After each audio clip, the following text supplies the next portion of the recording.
नमस्कार साथियों, मैं आर.के. रत्नाकर। आज मैं आपको बताऊंगा कि अभी जो बिहार का है कि जो न्यूज़ चल रहा है, यह खबर सिर्फ बिहार के लिए है।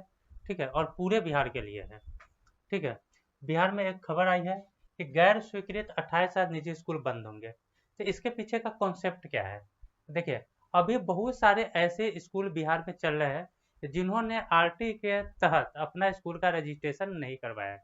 देखिए, बिहार में रिकॉग्नाइजेशन और आरटी दोनों एक साथ ही होता है। अगर आरटी के तहत अगर आप रजिस्ट्रेशन करवा लेते हैं तो आपके स्कूल का रजिस्ट्रेशन रिकॉग्नाइजेशन के तहत भी हो जाता है।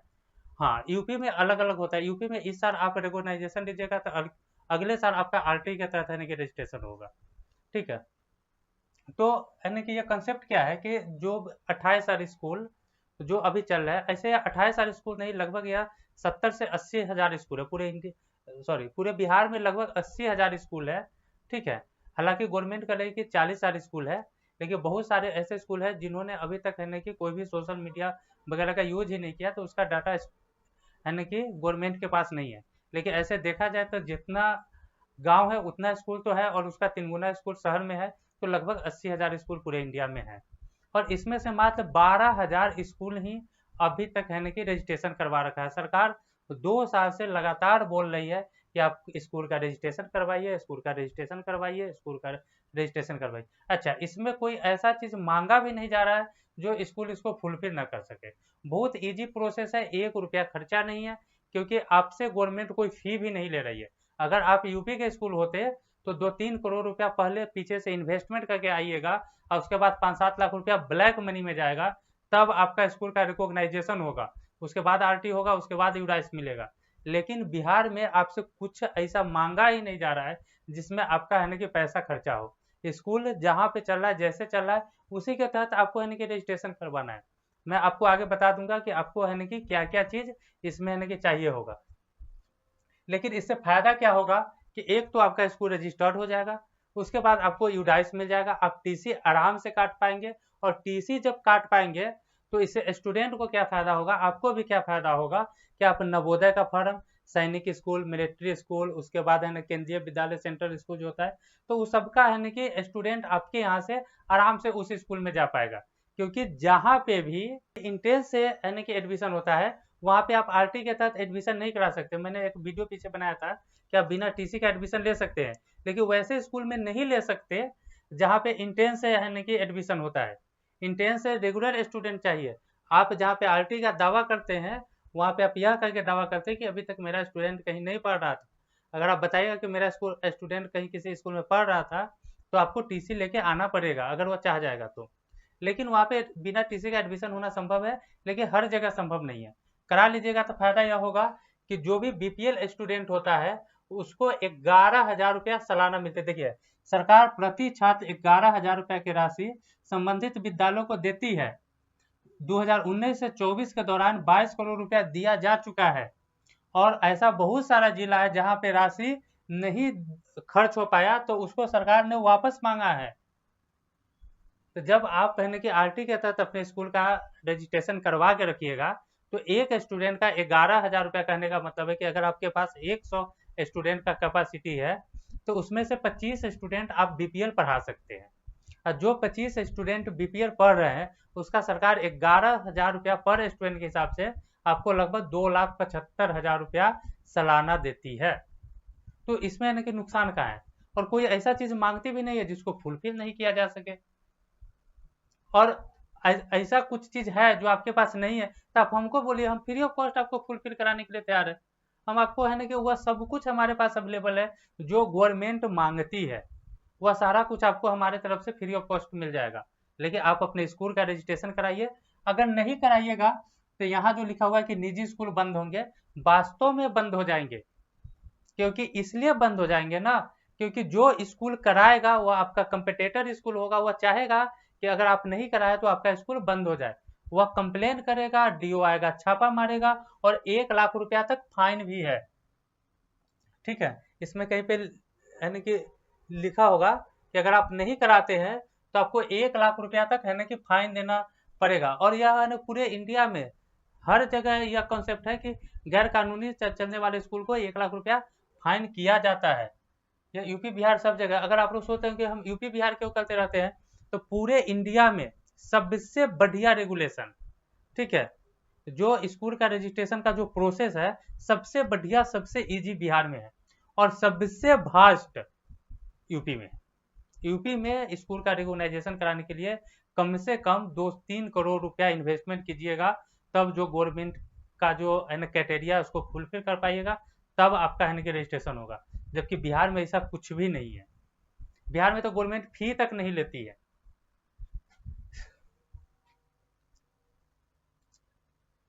और आपको 15 अगस्त तक का समय दिया गया है। हाँ, पोर्टल पे थोड़ा सा प्रॉब्लम आ रहा है ना कि बहुत सारे लोग कह रहे हैं कि पोर्टल ठीक से नहीं चल रहा है। तो बहुत सारे लोग अगर एक साथ अगर है ना कि अगर अप्लाई करना शुरू करेंगे तो पोर्टल में थोड़ा सा प्रॉब्लम आएगा, इसलिए आप 1-2 घंटा का ब्रेक ले करके या फिर है ना कि रात में 10-11 बजे करके देखिए। अगर सारे आदमी अगर 10-11 बजे का सोच के बैठे होंगे, अब सब आदमी अगर उसी समय लगेंगे तो फिर उस समय पोर्टल का प्रॉब्लम आएगा। इसलिए आप थोड़ा सा है ना कि इसको है ना कि ये टाइम का है ना कि स्पेशल है ना कि शेड्यूल बना करके 1-1.5 घंटे के अंतराल पे इसको करके देखिए कि जब ठीक ठाक पोर्टल चल रहा होगा तो है ना कि आधा घंटा भी नहीं लगना। अगर आपसे नहीं होता है तो किसी साइबर कैफे के पास है ना कि चले जाइए, वो आपको है ना कि कर देगा। इजी प्रोसेस है, कहीं से कोई टेंशन नहीं है। और अगर आपको फिर भी समझ में नहीं आता है तो इसके लिए मैंने स्पेशल वीडियो बना रखा है 1-1.5 साल पहले, क्योंकि सरकार 2 साल से चिल्ला रही है, तो हमने उसी समय ना कि वीडियो बना दिया था कि आपको कैसे करना है, क्या क्या चीज़ लगना है, कैसे लगना है। ऐसे भी मैं आपको बता दूंगा कि अगर आप किसी साइबर कैफे में या खुद भी कर रहे हैं तो कितना चीज़ आपके पास होना चाहिए करने के लिए। तो यहाँ पे 28 साल है ना कि लिख रहा है, और उसके बाद है ना कि ये कोई कोई पेपर है ना कि 24,000 लिख रहा है, लेकिन है ना कि स्कूल का रजिस्ट्रेशन अनिवार्य है, ये चीज को तो आप जान लीजिए। हम आपको है ना कि दैनिक जागरण बता देते हैं।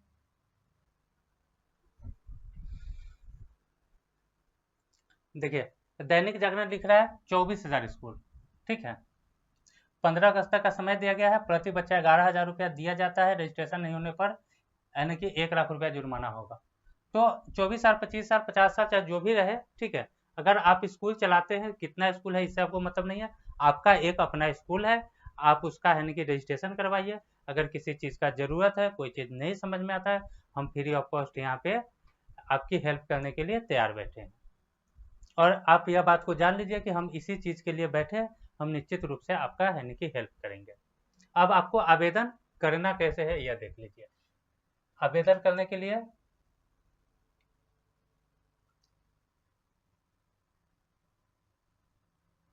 आपको है ना कि कुछ भी नहीं करना है, ठीक है। आपको सीधे क्रोम में आना है, RTE है ना कि टाइप करना है, या फिर है ना कि इस पोर्टल का नाम ई संबंधन है, तो आप RTE भी अगर टाइप कीजिएगा चाहे ई संबंधन टाइप कीजिए, ठीक है। आप है ना कि डायरेक्ट गवर्नमेंट ऑफ बिहार के साइट पे पहुंच जाएंगे। देखिए ये लिखा हुआ RTE, अगर आप ई संबंधन भी टाइप करेंगे तो भी आप है ना कि यहाँ पे पहुंच जाएंगे, ठीक है। edu.online.bihar.gov.in यह बिहार गवर्नमेंट का साइट है, ठीक है। उसके बाद यहाँ पे लिखता है दिस साइट में बी हैक्ड, यह साइट हैक नहीं हुआ है, यह साइट स्लो हो गया है। मैंने कि यानी कि इस पे यानी कि बहुत सारे लोग है लगे हुए हैं, और बहुत सारे लोग ऐसे जिनको करने नहीं आता तो बहुत सारा टाइम बिता रहे। देखिए वो ऑनलाइन कर रहे हैं या नहीं कर रहे इससे मतलब नहीं है, ये खोल के बैठे हुए हैं तो सिस्टम है ना कि रनिंग ले रहा है, तो इसलिए है ना कि थोड़ा सा है ना कि स्लो हो गया हुआ है ना कि बहुत सारे लोग सिर्फ यह देखने जा रहे हैं कि हो कैसे रहा है, करके देख लेंगे बाद में करेंगे, तो ऐसा करके भी हो रहा है। अच्छा, अगर आपको यह लग रहा है कि सिर्फ आपको अपने स्कूल को करना है तो ऐसा बात नहीं है, यह CBSE का है या ICSE का है, इन लोग को भी करना है। मानी कि प्राइवेट जो भी स्कूल चल रहा है ना उसको करना ही है। हाँ, सिर्फ उस स्कूल को नहीं करना है जो प्लेवे स्कूल है, नर्सरी LKG UKG पढ़ाता है, उसको नहीं करना है। जो क्लास 1 से लेकर 12 तक चला रहा है सिर्फ उसी को कराना है, और जो 1 से 8 तक है उसको तो है ना कि कराना ही कराना है, लेकिन जो 12 तक है उसको भी कराना है, क्योंकि 12 के बाद UGC शुरू हो जाती है, जो है ना कि गवर्नमेंट से उसको कोई मतलब नहीं है, ठीक है। वह डायरेक्ट है ना कि सेंटर में है ना कि प्रेसिडेंट के अंदर में यानी कि राष्ट्रपति के अंदर में होता है, और स्टेट में है ना कि राज्यपाल के अंदर में होता है। तो 12 के बाद है ना कि आपका है ना कि UGC शुरू हो जाता है, यूनिवर्सिटी कॉलेज का चक्कर हो जाता है। और एक के पहले जो प्लेवे स्कूल होता है वो महिला एवं बाल विकास मंत्रालय के अंदर में आता है, तो उसको भी कराने की जरूरत नहीं है। अगर प्ले स्कूल चला रहे हैं तो आपको इस सब का झंझट नहीं है, सिर्फ 1 से लेकर के 12 तक के स्कूल को कराना है, चाहे आप है ना कि किसी भी सेक्शन में चला रहे हो, 1 to 5 चला रहे हो, 1 to 8 चला रहे हो, 1 to 10 चला रहे हो, 1 to 12 चला रहे हो, आपको इसके तहत रजिस्ट्रेशन कराना ही कराना है। ठीक है। हाँ, अगर सिर्फ है ना कि 9 से 12 तक के करा रहे हैं तो आपको नहीं कराने की जरूरत है। ठीक है। 9 से लेकर के 12 तक वाले को भी यह कराने की जरूरत नहीं है, क्योंकि यह आरटी के तहत रजिस्ट्रेशन हो रहा है और यह आरटी सिर्फ 1 से लेके 8 तक ही वैलिड है। ठीक है। अच्छा, आपको है ना कि किस सेक्शन में करना है ना, तो इस सेक्शन में करना है सीबीएसई वाले में, ना आईसीएसई वाले में करना है। आपको है ना कि जनरल वाले सेक्शन में करना है। इसमें आपको अगर नया रजिस्ट्रेशन करना है तो यहाँ पे क्लिक करना है। यहाँ पे क्लिक आप जैसे ही करते हैं तो आपको विद्यालय का नाम, फिनेंशियल ईयर मांगता है, तो फिनेंशियल ईयर आप सबसे नीचे वाला चूज करते हैं 23-24। अभी 24-25 सेशन चल रहा है लेकिन खुल नहीं रहा है। अगर आप यह सोच रहे हैं कि हम मेरा स्कूल तो 24-25 में खुला है, यानी कि 31 मार्च के बाद खुला है, तो हमको भी जरूरत है क्या, यह आज भी खुला है ना, अभी अगर खुल रहा है 15 तारीख तक भी अगर खुलेगा, 15 अगस्त तक, तो भी आप है ना कि करवा लीजिए, क्योंकि बाद में हो सकता है कि इसका है ना कि रेगुलेशन चेंज हो जाए या सरकार फिर फी मांगने लगे, या फिर हो सकता है कि उलूल जुलूल चीज है ना कि आपसे मांगा जाने लगे। उससे अच्छा है कि आप करा लीजिए। ठीक है। आपको करवाना ही करवाना है। और है ना कि आप 23-24 डालेंगे, हाँ, आप जब का भी सेशन डालेंगे आपसे 3 साल का ऑडिट मांगेगा। ठीक है। आप 0-0 करके है ना कि भेजिए, कोई टेंशन नहीं है।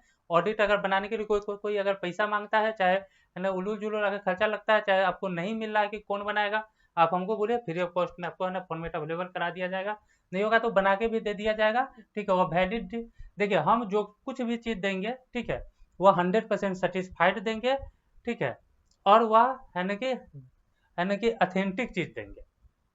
वह पहले से है ना कि सेटिस्फाइड किया हुआ है कि इस चीज से यह चीज हो जाता है, क्योंकि मैंने बहुत सारे स्कूल को दिया है। पूरे इंडिया में हमारे पास 30,000 स्कूल आज के डेट में लगभग है ना कि है, तो हम सबके है ना कि सेवा करने के लिए भी है। अगर आप मेरा अफिलिएटेड स्कूल है या नहीं है, कोई फर्क नहीं पड़ता है।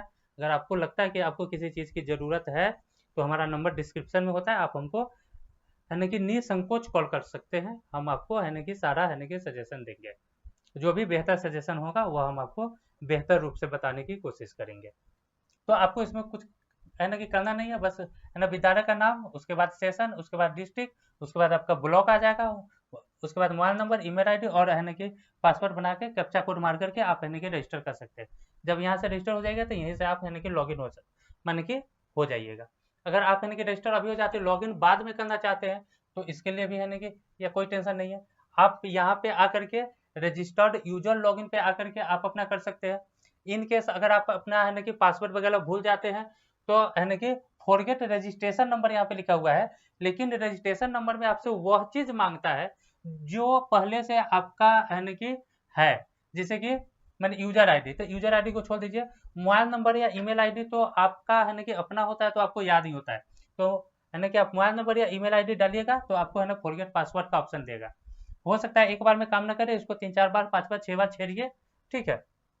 आपका है ना कि मैंने कि पासवर्ड है ना कि रीस्टोर हो जाएगा, कोई टेंशन नहीं है। आप है ना कि पासवर्ड चेंज करके फिर आपको एक है ना कि मैंने जनरल पासवर्ड दे दिया जाएगा, उसको चेंज करके आप नया पासवर्ड बना रहे। तो पासवर्ड भी अगर भूल जाते हैं तो कोई टेंशन नहीं है, यहाँ से आपका पासवर्ड है ना कि हो जाता है। उसके बाद ऑनलाइन अप्लीकेशन स्टेटस, जब आपका है ना कि रजिस्ट्रेशन का प्रोसेस फुल्ली है ना कि कंप्लीट हो जाता है, तो 3-4 दिन 5 दिन के बाद आप आ करके यहाँ पे आप अपना स्टेटस है ना कि मोबाइल नंबर या ईमेल आईडी डाल के, पासवर्ड डाल के, कैप्चा कोड डाल करके और उसके बाद चेक कर सकते हैं। वहां पे लिखा होता है कि डीओ यानी कि send to BO for physical verification. ठीक है। कि डीओ ने बीओ को फिजिकल वेरिफिकेशन के लिए भेज दिया या रेफर कर दिया, माने कि जो भी अपने लैंग्वेज में लिखता है। ठीक है। तो बस है ना इतना ही लिखता है कि फिजिकल वेरिफिकेशन के लिए डीओ ने बीओ को सेंड कर दिया है। तो आप जाकर के 1-2 दिन और वेट कर सकते हैं, या फिर जाकर के डायरेक्ट बीओ से मिल भी सकते हैं। ठीक है। जब आप है ना कि बीओ से मिलते हैं या फिर बीओ आकर के आपके यहाँ फिजिकल वेरिफिकेशन कर जाता है, देखिए इसमें कोई डरने वाली बात नहीं है, फिजिकल वेरिफिकेशन होगा ही होगा। मैंने हो सकता है कि वहां से जाने के बाद है ना कि देखिए 90% तो चांस है कि बीओ खुद फिजिकल वेरिफिकेशन के लिए आता नहीं, वह किसी को भेज देता है। या यह जो प्रक्रिया 2 साल से चले तो बहुत सारे वेंडर भी हो गए हैं। ठीक है। जो आपको खुद कहेंगे कि मैं आपका है ना कि आप मेरा खर्चा दे दीजिए, मैं आपको है ना कि सारा कुछ एडजस्ट करके करवा दूंगा। तो ऐसे भी लोग हैं, अगर आप बीओ ऑफिस जाएंगे, सिर्फ बताएंगे कि हम इस काम के लिए आए हैं, तो आपको वहाँ बहुत सारे लोग ऐसे मिल जाएंगे जो आपकी हेल्प करने के लिए माने कि तैयार है, बस उनको अपना है ना कि खर्चा चाहिए। बहुत लोगों ने इसको है ना कि रोजगार बना लिया है। हकीकत यही है, ठीक है, हकीकत भी यही है। तो आप है ना कि अपना है ना स्टेटस चेक करके, बिना स्टेटस चेक किए हुए नहीं जाइएगा। हाँ, हो सकता है कि आपका है ना कि बहुत ज़्यादा लिंक अगर है ना डी ऑफिस में है चाहे बी ऑफिस में है, तो बिना स्टेटस चेक करने बस आज अप्लाई कीजिए, कल भी अगर चले जाइएगा, उनको अप्लीकेशन अगर है ना कि दे दीजिएगा, तो वह डीओ को कह करके है ना कि रेफर करवा देंगे बीओ को, बीओ भेज है ना कि वेरिफिकेशन करने का काम बीओ का ही है। बीओ जब यहाँ से सेटिस्फाइड करके भेज देगा, तो डीओ उसको अप्रूव्ड कर देगा, तो आपको सर्टिफिकेट के लिए भी कहीं जाना नहीं है। आपको यहीं से सर्टिफिकेट भी है ना कि डाउनलोड हो जाएगा। यहाँ पे एक है ना कि होम बटन होता है, ठीक है। जब आप है ना कि होम बटन में आप अपने है ना कि सिस्टम पे जाइएगा, ठीक है, तो वहाँ पे आपको है ना कि डाउनलोड करने का है ना कि ऑप्शन दे देगा, ठीक है। जब आप अपना है ना कि खोल लीजिएगा, मैंने कि अपना है ना कि यूजर आईडी पासवर्ड से अगर आप खोल लीजिएगा, मेरे पास अभी नहीं है, मैं किसी का मांग करके एक दूसरा वीडियो नहीं होगा तो इंक्वायरी आएगी तो हम मैं है ना कि बना दूंगा। तो वहाँ पे जब आप खोल करके, तो यहाँ पे आपको एक ऑप्शन देगा, ठीक है, मैंने कि डाउनलोड करने का। सर्टिफिकेट जब आ जाएगा तो सर्टिफिकेट ये से डाउनलोड हो जाता है, आपको कहीं जाने होने की जरूरत नहीं है, ठीक है। और उसके बाद अगर देखिए, अगर तो या तो आप यहाँ से यानी कि दोबारा लॉगिन हो सकते हैं, या फिर यहाँ भी यानी कि लॉगिन का ऑप्शन दिया हुआ है, जो लिंक किया है सेम लिंक यहाँ पे है, तो आप दोबारा कहीं से भी यानी कि लॉगिन हो सकते हैं। यानी कि एक बार लॉग आउट होने के बाद फिर 1 घंटा के बाद कोई काम करना है तो वहाँ पे आप कर सकते हैं। हाँ, बस एक चीज़ का ध्यान रखिएगा कि जिस सेक्शन को, ठीक है, आप भर रहे हैं, उस सेक्शन को कंप्लीट भर दीजिएगा। अगर अनकंप्लीट अगर उसको सबमिट कर दिए तो दोबारा एडिट का ऑप्शन नहीं है, ठीक है। इस चलते फॉर्म भरते समय ध्यान रखिएगा कि आप जिस सेक्शन को भर रहे हैं, ठीक है, तो उस सेक्शन को आप दोबारा एडिट नहीं कर सकते। तो यहाँ से आपका हो जाएगा सारा कुछ। तो इसमें ऐसा कुछ मांगा नहीं जा रहा है कि आपको है ना कि बहुत सारा डॉक्यूमेंट की जरूरत हो। मैं आपको डॉक्यूमेंट बता देता हूँ कि इसमें कौन कौन सा है ना कि डॉक्यूमेंट आपको है ना कि भरते समय तैयार रखना है। देखिए, जो सबसे इम्पोर्टेंट चीज है 1 नंबर में, वह है आपका एनजीओ। देखिए, स्कूल चलाने के लिए एनजीओ होना जरूरी है। अगर आपके पास एनजीओ नहीं है तो आप वास्तव में गैर कानूनी तरीके से स्कूल चला रहे हैं। यानी कि डिफिनीशन तो यही है कि विदाउट एनजीओ कोई स्कूल चल ही नहीं सकता, कोई इंडिविजुअल स्कूल नहीं चला सकता। तो एनजीओ आपके पास होना ही चाहिए। अगर आपके पास नहीं है तो जो भी पीएसबीआई का स्कूल है, ठीक है, उसको अगर उसने अप्लीकेशन ले रखा है तो हम लोग उसको एनजीओ मेंबरशिप दे रखा है।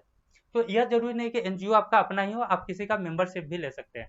बहुत सारे लोग को डाउट रहता है कि हम किसी एनजीओ का मेंबरशिप लेंगे तो हमारा स्कूल का जो है ना कि जो मैनेजमेंट मेरे पास है वो कहीं उसके पास न चला जाए। तो ऐसा कुछ नहीं है। देखिए, जब आप किसी का मेंबरशिप लेते हैं तो आप एक बात का ध्यान रखिएगा कि जो भी काम कीजिएगा, जो भी पेपर वर्क कीजिएगा, बैंक अकाउंट बनना, उसके बाद बिजली बिल, चाहे जो भी काम कीजिएगा, ठीक है, वह आप अपने स्कूल के नाम से कीजिएगा। अगर एनजीओ भी आपका अपना है, स्कूल भी अपना है, तो कोई टेंशन नहीं, आप एनजीओ के नाम से कीजिए, स्कूल के नाम से कीजिए, कोई फर्क नहीं पड़ेगा। लेकिन अगर आपने किसी का मेंबरशिप ले रखा है, चाहे मेरा ही मेंबरशिप क्यों ना ले रखा है, तो आप सारा काम है ना कि स्कूल के नाम से कीजिएगा। बैंक अकाउंट स्कूल के नाम से, बिजली बिल स्कूल के नाम से, चाहे जो भी चीज है ना कि करना हो आप अपने स्कूल के नाम से कीजिए। कोई फर्क नहीं पड़ता है, आपको कोई परेशानी नहीं होगी। अगर आपके पास अगर कोई एनजीओ का मेंबरशिप नहीं मिल रहा है, या फिर है ना कि मान लेते कि आपका कोई लिंक नहीं लग रहा है जहाँ से आपको एनजीओ मेंबरशिप मिले, तो बिना एनजीओ का तो होगा नहीं, तो आप हमसे कंसल्ट कीजिए, हम आपको एनजीओ मेंबरशिप अवेलेबल करवा देंगे या कर देंगे। देखिए, एनजीओ में है ना कि अगर आपके पास मेंबरशिप हो जाएगा तो उसके बाद भी क्या क्या चाहिए। एनजीओ में जो सबसे इम्पोर्टेंट चीज है वह है आपका डीड, क्योंकि आपके पास एनजीओ का है ना कि डीड होना चाहिए, ठीक है। अगर आप किसी का एनजीओ का मेंबरशिप लेते हैं तो उससे है ना कि आपको डीड भी मांगना पड़ेगा। डीड को 2 कॉपी में स्कैन कीजिएगा, एक में फुल डीड। यह डीड क्या होता है, देखिए, अगर कोई ट्रस्ट है तो उसका डीड होता है, अगर है ना कि सोसाइटी वगैरह होगा तो उसका है ना कि मेमोरंडम या रजिस्ट्रेशन कॉपी पूरा हो, और अगर सेक्शन 8 होगा तो उसका है ना कि भी है ना कि मेमोरंडम ऑफ एसोसिएशन होगा, ठीक है। तो यह जो है ना कि डीड होता है, ठीक है, तो इसको आप 2 कॉपी में है ना कि स्कैन कीजिएगा।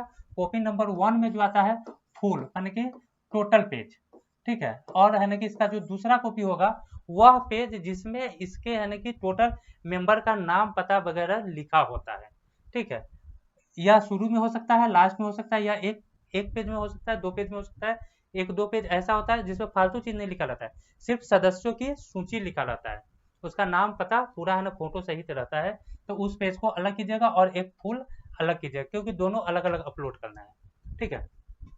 अगर आप लोग बनवाना चाह रहे हैं तो बनाने के लिए क्या है, अगर ट्रस्ट बनवाना चाहते हैं तो देखिए एजुकेशनल है ना कि जो भी एनजीओ है 3 आदमी से कम में नहीं बनवाना चाहिए। मैंने इसके लिए प्रॉपर पहले से वीडियो बना रखा है, ठीक है। लेकिन अगर आप है ना कि ट्रस्ट बनवाना चाहते हैं तो इसके लिए आप सीधे है ना कि रजिस्ट्रार ऑफिस पहुंच जाइए, जहाँ पे आपका एरिया का जमीन का रजिस्ट्री होता है। मान कि जहाँ पे जमीन खरीद बिक्री होता है तो रजिस्ट्री होता है, तो आप है ना कि रजिस्ट्रार के यहाँ जाइए, एक किसी है ना कि ये कातिब को पकड़िए, और एक है ना कि उसमें वकील होता है, वकील कातिब को ले आएगा, नहीं तो अगर है ना कातिब को पकड़ेगा तो वकील को ले आएगा, वकील को पकड़ेगा तो कातिब के ले आएगा। 8 से 10 हज़ार रुपया खर्चा होता है। इसमें 3 आदमी के साथ साथ 2 गवाह भी चाहिए, ठीक है। 8 से 10 दिन में मिल भी जाता है, ठीक है। 1 सप्ताह में लगभग आपको है ना कि इसका डीड मिल जाएगा, ठीक है। 8-10 हज़ार रुपया खर्चा होगा। 3 आदमी इसका मेंबर चाहिए, 2 गवाह चाहिए, 5 आदमी चाहिए, 1 कातिब चाहिए, 1 वकील चाहिए। वकील कातिब को पकड़ के ले आएगा, कातिब वकील को पकड़ के ले आएगा, और नहीं तो रजिस्ट्रार ऑफिस में जाके किसी भी कातिब से पूछेगा, वो अगर नहीं कराता है तो जो कराता है उसका नाम वो आपको बता देगा कि फलना जी कराते हैं। उसके यहाँ जाइए, उसके यहाँ आने की सारा सेटिंग रहता है, वो अपना आपको है ना करा देगा। 8-10 दिन में आपको बन के मिल जाएगा। 8-10 हज़ार रुपया खर्चा होगा। 5 आदमी से जाइएगा, 3 गो मेंबर, 2 गवाह। अगर आप ट्रस्ट बनवाना चाह रहे हैं, सॉरी, अगर आप सोसाइटी बनवाना चाह रहे हैं तो सोसाइटी में 7 आदमी चाहिए, ब्लड रिलेशन नहीं होना चाहिए। इसमें पति पत्नी, भाई, पप्पा, मामा, दादा सब हो सकता है, इसमें कोई भी यानी कि रिश्तेदार नहीं हो सकता, ठीक है। लगभग है ना कि 1 महीने का समय लगता है। या आपका राजधानी में ही बनता है, यानी कि अगर आप बिहार के लिए है तो पटना में, तो यह आपको है ना कि पटना बनेगा, मानी कि उस स्टेट की राजधानी में ही बनता है, क्योंकि जो है ना कि ऑफिस जो होता है, ठीक है, वह है ना कि आपका है ना कि राजधानी में होता है। इसमें लगभग 1 मंथ का समय लगता है, और है ना कि 20,000 प्लस इसमें है ना खर्चा लगता है। 20 से 30 हज़ार रुपया आपका इसमें खर्चा लगेगा। 1 महीने का समय भी लगता है। तो यह बनाना थोड़ा सा है ना कि ज़्यादा भास्ट है, ठीक है। हर 5 साल पर यह रिन्यूअल भी होता है। ट्रस्ट को है ना कि रिन्यूअल कराने की जरूरत नहीं है, यह हर 5 साल पर है ना कि रिन्यूअल भी होता है, ठीक है। एक तीसरा होता है सेक्शन 8। तो यह भी आपको है ना कि 2 दिन, 3 दिन, 4 दिन, 5 दिन में बन जाता है, ठीक है। लेकिन इसका जो ऑपरेटिंग कॉस्ट बहुत है, यह है ना कि सालाना लगभग इसमें आपको 10 हज़ार रुपया खर्चा होगा। बनाने में भी तो है ना 7-8 हज़ार रुपया ही खर्चा होगा, लेकिन हर साल है ना कि 8-10 हज़ार रुपया इसको ऑडिट कराने में भी खर्चा होगा, क्योंकि इसका हर साल ऑडिट एकदम मैंडेटरी है। अगर एक साल में भी अगर 2-4-5 दिन भी चुकिएगा तो बहुत लंबा चौड़ा फाइन होता है, क्योंकि इसमें ट्रांसपेरेंसी सबसे ज़्यादा होता है। यह नेशनल लेवल का एनजीओ होता है, ठीक है। हालांकि इस सारे में है ना कि आप नेशनल लेवल वर्क कर सकते हैं, लेकिन इसमें ट्रांसपेरेंसी बहुत ज़्यादा होता है, ठीक है। और इसको है ना कि कोई ना कोई सीए ही बनवाता है, ठीक है। तो अगर आपके पास अगर है ना कि यह बनवाना चाहते हैं तो कोई सीए नहीं है, आप हमको है ना कि ये कॉल कीजिएगा, हम आपको सीए का नंबर दे देंगे। आपको है ना कि 3-4 दिन में, 5 दिन में है ना कि बन के आपको है ना कि मिल जाएगा। कहीं से कोई दिक्कत नहीं है, लेकिन बनवाने से अच्छा है कि आप किसी का अभी फिलहाल मेंबरशिप ले लीजिए, नहीं है तो हमसे कंसल्ट कीजिए, हम आपको दे देंगे, या आपका पैसा लगभग है ना कि बच जाएगा, ठीक है। फिर बाद में अगर आपको लगता है कि हमको बनवाना चाहिए, बनवा लीजिएगा।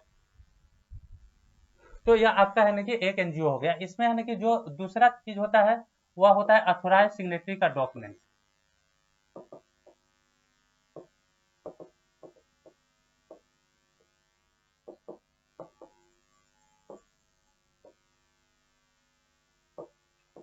अथोराइज सिग्नेटरी का डॉक्यूमेंट, अथोराइज सिग्नेटरी वह आदमी होता है जो है ना कि उस स्कूल का देखभाल करता है, सारा मैनेजमेंट इसके अंदर में होता है। अगर है ना कि किसी को कांटेक्ट करना होगा तो वह उसी से कांटेक्ट करेगा, उसी को अथोराइज सिग्नेटरी बोला। इसका पैन आधार काफ़ी है, PAN Aadhaar, mobile number, email ID, address, बस इतना ही काफ़ी है। तो यह डॉक्यूमेंट तो सबके पास होता ही है, तो इसमें भी है ना कि बहुत बड़ा रॉकेट साइंस है नहीं कि इसमें है ना कि यह डॉक्यूमेंट आपके पास नहीं होगा। एक जो है ना कि माने कि तीसरा चीज होता है तो वह आपका है ना कि ऑडिट रिपोर्ट। यह थोड़ा सा है ना कि ज्यादा खर्चीला चीज है, ऑडिट रिपोर्ट। लेकिन इसमें आपसे है ना कि सर्टिस्फाइड ऑडिट रिपोर्ट नहीं मांगा जाता है, ठीक है। एक होता है सर्टिस्फाइड ऑडिट रिपोर्ट, जो सीए साइन मोहर करके ही देता है, ठीक है। तो यह आपसे यहाँ पे आपसे सर्टिस्फाइड ऑडिट रिपोर्ट नहीं, सिर्फ ऑडिट रिपोर्ट मांगा जाता है। अगर आपको अगर उपाय नहीं लग रहा है, कोई सीए से जान पहचान नहीं, चाहे आप नहीं बनवा पा रहे हैं, चाहे आपको लगता है कि बनवाने से आपका पैसा बर्बाद हो रहा है, आप हमसे कॉन्टेक्ट कीजिए। हम आपको फ्री ऑफ कॉस्ट या यानी कि ऑडिट रिपोर्ट का यानी कि फॉर्मेट दे देंगे, जहाँ पे आप एडिट करके आराम से बना सकते हैं। और नहीं तो हम आपको यानी कि मेरे पास टाइम होगा तो हम बना के भी दे देंगे, कोई टेंशन नहीं है। तो इसमें भी आपको अगर 2,000 का भी सालाना के हिसाब से लेगा, 3 साल का चाहिए तो 6,000 आपका जाएगा। तो आपको है ना कि ये कोई टेंशन नहीं है, हम आपको दे देंगे, और इससे आपका काम हो जाएगा, क्योंकि बहुत सारे लोगों को मैंने दिया है, इससे आपका काम हो जाता है, कहीं कोई दिक्कत नहीं आती है। चौथा जो चीज़ है वह है आपका टीचर का डिटेल्स, टीचर का डिटेल्स, टीचर की जिसको है ना कि ज्वाइन हुआ, किस कैटेगरी का टीचर है, क्लास टीचर है, प्रिंसिपल है, क्या है नहीं है, तो उसका है ना कि मैंने डिटेल चाहिए, टेंथ है अनटेंथ है उसका डॉक्यूमेंट चाहिए, ठीक है। और पांचवा जो चीज है वह इसी से एक डाउनलोड होता है, ठीक है, शपथ पत्र, ठीक है, जो आपको है ना कि पोर्टल से ही डाउनलोड होगा, उसको है ना कि भर करके साइन मोड करके उसी में है ना कि जमा कर देना होता है। तो आपका हो गया एफिडेविट। उसके बाद एफिडेविट के बाद कुछ आपको है ना कि फोटोज वगैरह लगता है, मैंने स्कूल का फोटो, प्लेग्राउंड का फोटो, उसके बाद है क्लासरूम का फोटो, यानी कि मैंने कि टॉयलेट का फोटो, तो ऐसे करके आपको है ना कि कुछ फोटो लगता है, जिसमें एक फोटो इंपॉर्टेंट होता है लाइब्रेरी का फोटो, ठीक है, लैब का फोटो नहीं, लाइब्रेरी का फोटो। अगर लाइब्रेरी का फोटो अगर आपके पास नहीं है तो यानी कि 1200-1500 रुपया में एक यानी कि दराज टाइप का आता है, यानी कि मैंने कि बहुत जगह उसको है ना बुक सेल्फ बोला जाता है, या फिर है ना कि मीट के सीन ले लीजिए, और उसमें आपके पास है ना कि बहुत सारा बुक इधर उधर पड़ा होगा, सारा को इसमें सजा के रखिए, या नहीं तो स्टूडेंट है ना कि जिंदाबाद, है ना कि स्टूडेंट का बुक लीजिए और इसमें है ना कि डालिए, उसका फोटो खींचिए और लगाइए, कोई टेंशन नहीं है। लेकिन हम आपको है ये सजेशन देंगे कि आप है ना कि अच्छे अच्छे बुक, कुछ है ना कि उपन्यास, नोवेल, फलना चिलना, उसके बाद कुछ ऐसे बुक जो कहानी का, कविता का, कॉमिक बुक, जो बच्चों को पढ़ाने के लिए जनरल बुक आता है, या उसके बाद कम से कम आप एक सेट अदर बुक खरीद करके रखिए, मान कि जो भी सिलेबस आपका पढ़ाई होता है उसका एक सेट बुक तो आपके पास होना चाहिए। देखिए हमारे यहाँ होता क्या है कि जब भी हम लोग को, या भाई किसी भी टीचर को क्लास में पढ़ाना होता है तो किसी एक स्टूडेंट का बुक मांग लेता है, और वह बगल वाले के ऊपर डिपेंड हो जाता है। तो आप है ना कि लाइब्रेरी में एक सेट बुक रखिए, प्लस है ना कि मैगजीन वगैरह क्या क्या आता है, यही सब चीज़ आपसे पूछता है, तो इसमें भी बहुत बड़ा चीज़ नहीं है, तो इतना व्यवस्था तो किया ही जा सकता है। और अगर आप शहर में हैं, ठीक, हाँ, एक चीज़ इसमें और छूट गया, आपका है ना कि रेंट एग्रीमेंट, रेंट, लीज या रेवेन्यू, ठीक है।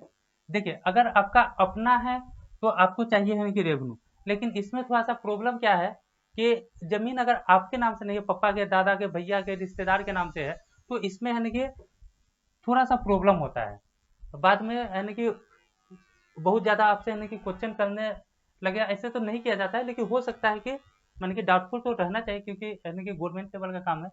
तो आप इसका है ना कि अगर लीज एग्रीमेंट है तो देखिए रेंट और लीज में अंतर क्या है कि रेंट आप घर पे बैठे स्टाम्प पेपर पे लिख करके साइन वोट करा के लग, तो रेंट हो गया है, लेकिन लीज के लिए आपको रजिस्ट्रार ऑफिस में जाना पड़ता है, इसमें है ना कि पैसा वगैरह लगता है, इसका है ना कि 2-3% है ना कि रेवेन्यू इसमें लगता है।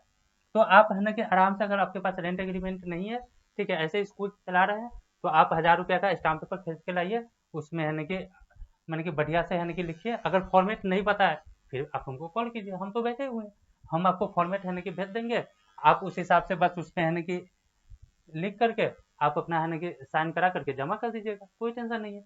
देखिए इसमें एक चीज और है, फायर एंड सेफ्टी।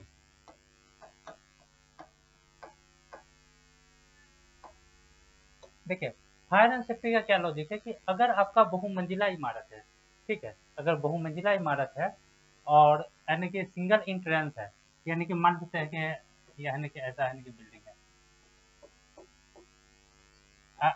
उसके बाद इस सब में है कि एक एक सीढ़ी है, तो आपके पास है कि फायर एंड सेफ्टी का इक्विपमेंट होना चाहिए, जो आप अमेजन, फ्लिपकार्ट कहीं से भी खरीद सकते हैं, ठीक है, 1000, 2000, 1500 में मिल जाता है, ISI मार्का का खरीदिएगा, है ना कि कहीं से दिक्कत नहीं होता है, बस इसका आपको है ना कि बिल लगाना पड़ता है और इक्विपमेंट आपको दिखाना पड़ता है, अगर फिजिकल वेरिफिकेशन आएगा तो इक्विपमेंट आपको है ना कि दिखाना पड़ेगा। तो फायर सेफ्टी आपके पास होना चाहिए, एनओसी वगैरह की जरूरत नहीं है, ठीक है। तो अगर आपके पास, हाँ, लेकिन आपके पास है ना कि क्या है ना कि मैंने ऐसा मकान है कि अगर कोई ऐसा, देखिए फायर सेफ्टी का मतलब है आग लगेगा, तो ऐसा व्यवस्था है कि अगर आग लगेगा तो है ना कि इधर से भी निकाल सकते हैं, इधर से भी निकाल सकते हैं, इधर से निकाल सकते हैं। अब सर, अब है ना कि दोनों गेट पर एक ही बार आग लगे या तो जरूरी नहीं है, लेकिन अगर मान लेते हैं कि अगर है ना कि मान कि मल्टी फ्लोर अगर बिल्डिंग है, अगर यहाँ पे आग लग गया तो ना तो आप ऊपर जा सकते हैं ना नीचे आ सकते हैं, और अदर निकलने का कोई जगह है नहीं, तो ऐसे में तो फायर सेफ्टी होना चाहिए ना। तो यह तो हमारा अपना भी कर्तव्य बनता है कि बच्चों के सेफ्टी का यानी कि ध्यान रखा जाना चाहिए। तो फायर सेफ्टी अगर आपका यानी कि मल्टी स्टोरेज बिल्डिंग है, यानी कि मल्टी फ्लोर है, तो आप यानी कि फायर सेफ्टी की व्यवस्था करके रखिए। तो एक यह, और यानी कि दूसरा कि यानी कि बहुत सारे लोग कहते हैं कि हम लोग यानी कि अगर यानी कि शहर में है तो वहाँ पे प्रॉब्लम है कि 11 महीना से ज़्यादा का रेंट एग्रीमेंट नहीं होता है, कि 11 मंथ का ही है ना कि आपका है ना कि रेंट एग्रीमेंट होता है। तो क्योंकि बहुत सारा स्कूल जो है वो है ना कि जो है ना कि रेसिडेंशियल फ्लैट वगैरह उसमें खुला हुआ है, तो उसका 11 महीना का अगर भी आपका अगर है ना कि रेंट एग्रीमेंट है तो बहुत ज़्यादा परेशानी नहीं। अगर उससे मान जाता है तो ठीक है, नहीं तो मकान मालिक को बोलिए कि वह आपका कम से कम 36 महीने का यानी कि रेंट एग्रीमेंट एक साथ यानी कि बना दे। मतलब कि इससे होगा क्या कि देखिए आपका जो आरटी भी मिल रहा है वो 36 महीने के लिए, मतलब कि 3 साल के लिए मिल रहा है, तो 36 महीना काफी है। नहीं अगर इससे ज्यादा हो रहा है तो सही है, नहीं तो यानी कि इसका एब्सोल्युटली व्यवस्था है कि आप क्या कर सकते हैं, वह यानी कि बताया जा सकता है, यानी कि बहुत बड़ा मैटर नहीं है।